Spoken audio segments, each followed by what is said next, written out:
In a world where borders define nations and resources fuel ambitions, a long-standing dispute simmers at the heart of South America. We're talking about the escalating tensions between Guyana and Venezuela, a conflict that not only grips the Caribbean, but has caught the attention of the international community. At the center of this brewing storm is the Essequibo region, a land of unspoiled beauty, rich in biodiversity and resources, and a homeland to thousands. This is not just a territorial dispute, it's a struggle for identity, survival, and the future. But how did we get here? From colonial handovers to disputed lines, from the quest for gold to the discovery of oil, this conflict is rooted in a complex history that has shaped the fate of two nations.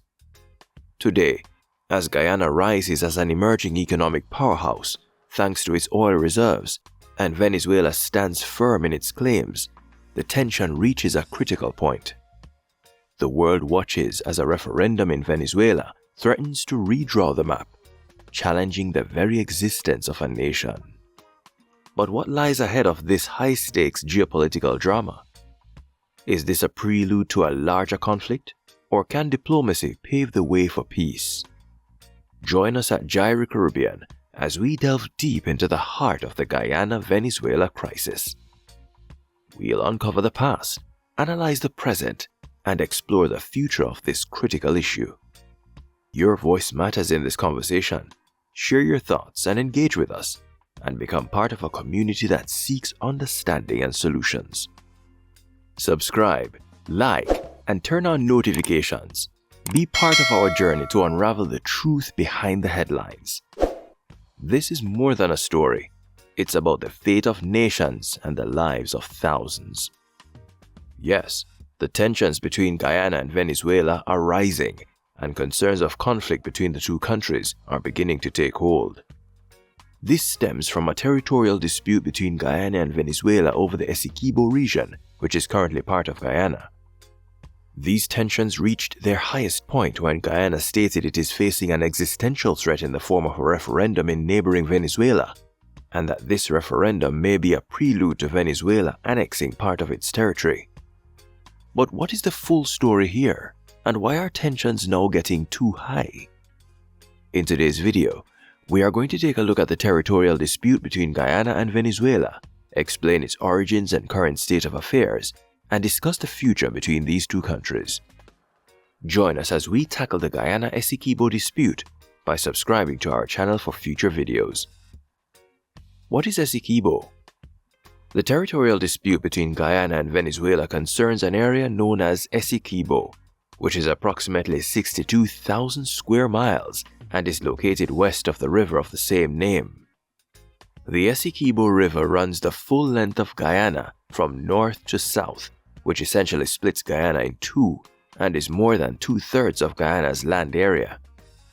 Despite Venezuela's claim, the area is currently wholly integrated into Guyana and is home to 125,000 Guyanese out of the total population of 800,000.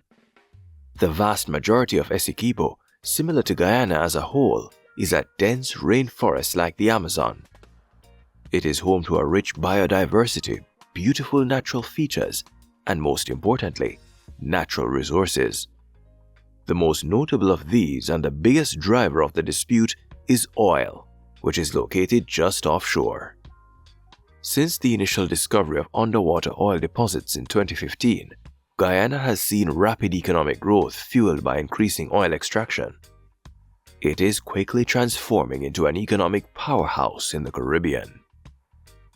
Guyana currently produces nearly 400,000 barrels of oil a day, but production is expected to increase to 1.3 million barrels a day by 2027.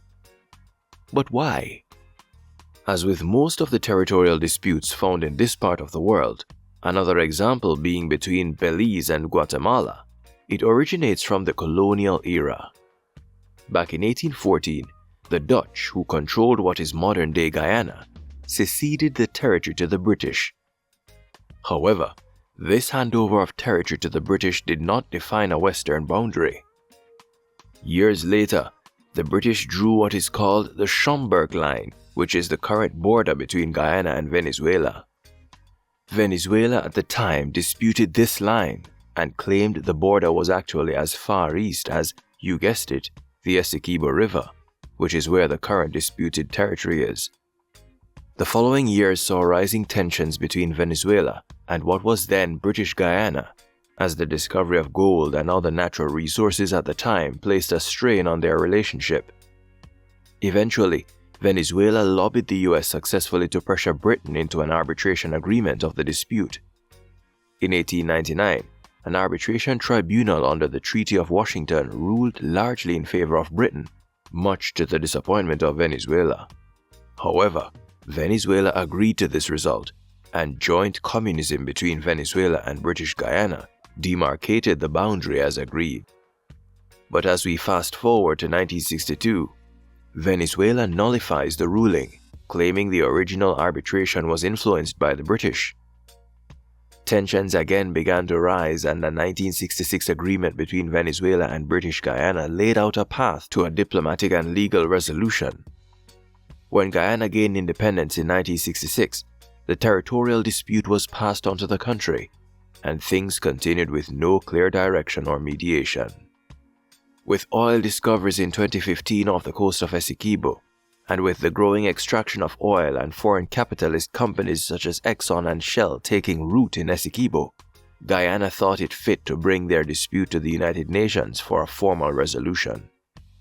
In 2018, the UN Secretary-General assigned the case to the International Court of Justice, and Guyana pled the case that the original arbitration agreement should be upheld. Venezuela was not appreciative of this escalation to the ICJ, declaring that the court had no jurisdiction in the matter and boycotting the court proceedings. However, in April of this year, the ICJ ruled that it had jurisdiction to decide on the territorial dispute and that the case would move forward. What is the current situation? The tensions between Venezuela and Guyana are now again at a height that has not been seen in its modern relationship. Venezuela sees the move by the ICJ to take the case as concerning and has scheduled a referendum regarding the issue. But what is in this referendum? The referendum has several questions attached. The first question asks Venezuelans if they reject the 1899 arbitration agreement. The second asks if they reject the ICJ's jurisdiction on the matter. The third asks if Venezuelans agree with the historical position of Venezuela of having a claim to the territory. The fourth asks if they oppose, by all means, Guyana's claim to Essequibo. All of those questions seriously concern Guyana, but the biggest and scariest one is the fifth, which asks Venezuelans if they agree with the integrating of the region into the country as a state. This final question essentially asks the people if they support the annexation of Essequibo by incorporating the territory wholly into Venezuela, including granting citizenship to persons with the territory. The government is urging its citizens to vote yes on all 5 questions, which, knowing the political system in the country, is most likely to happen. As you can imagine, this referendum has caused extreme concern in Guyana, on an order that has never been seen before.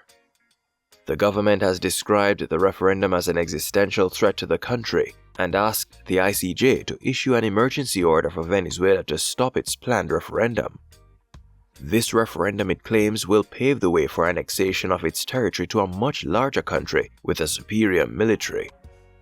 The referendum has also caused condemnation from the Commonwealth, CARICOM, and the OAS, all of whom support Guyana's position.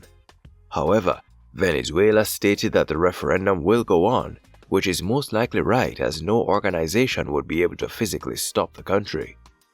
By the way, if you're finding value in the exploration of the Guyana-Venezuela crisis, please support us by liking this video, subscribing to our channel for more insightful content, and sharing this video with friends and family to help spread awareness. So what does this mean going forward? While this escalation of a referendum is concerning, it is important to note that this referendum would not actually change the reality of the current situation. The region would still be under Guyana's control, and the ICJ would continue on their case and ruling, However, more important to note is what this means in terms of the political landscape. The concern here is how will Venezuela react if it receives what it sees as a mandate from its people, which will almost certainly occur. On one hand, this referendum may be the first step in a grander plan to take the territory by force, using the backing of the referendum to support its claim. On the other hand, it might be a more subtle ploy to gain further legitimacy for its case in the ICJ.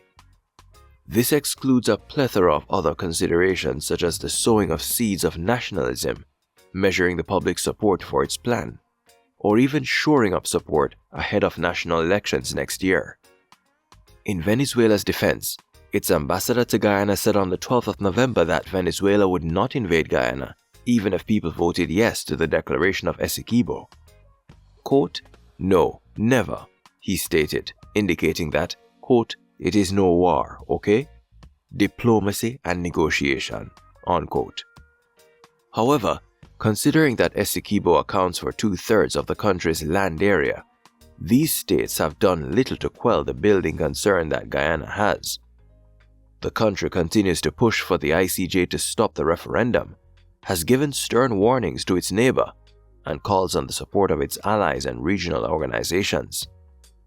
In conclusion, the Guyana-Venezuela territorial dispute over the Essequibo region encapsulates the enduring challenges inherent in reconciling historical agreements with present-day aspirations.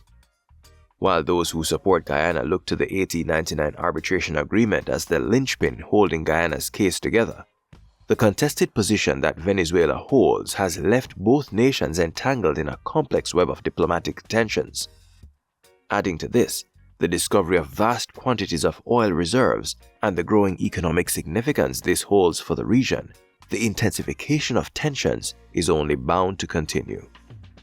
The path forward will continue to remain uncertain, but the hope remains that a diplomatic solution can be found that avoids any war and bloodshed. But as Guyana is so much smaller and less powerful than Venezuela, the question remains, what can Guyana do if Venezuela ever decides to annex the region? We would love to hear your thoughts on this matter. What do you think will happen? Will Venezuela continue with its referendum? Is this the first step in a more aggressive posture? We at Gyro Caribbean would love to hear your thoughts, so why not leave a comment below? Check out this video on how the war between Israel and Gaza affects the Caribbean region. Before we conclude, if you appreciate our deep dive into the Guyana-Venezuela situation, please take a moment to like this video, subscribe to our channel, share it with your network, and don't forget to hit the notification bell so you never miss our upcoming content. Your support is crucial in helping us bring these important stories to light. This is Gyro Caribbean. See you in the next video.